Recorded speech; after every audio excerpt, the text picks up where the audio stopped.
To use the Humble app, you will first need an Algorand wallet. This guide will show you how to create a MyAlgo wallet. First, go to wallet.myalgo.com. You can read and accept the terms of service.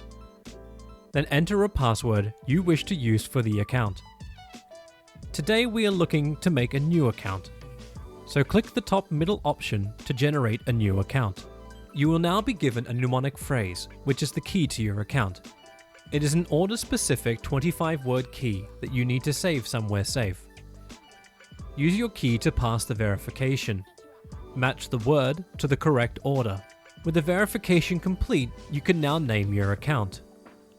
Enter the password you used earlier to make the account and click Create. You are now the proud owner of a MyAlgo wallet.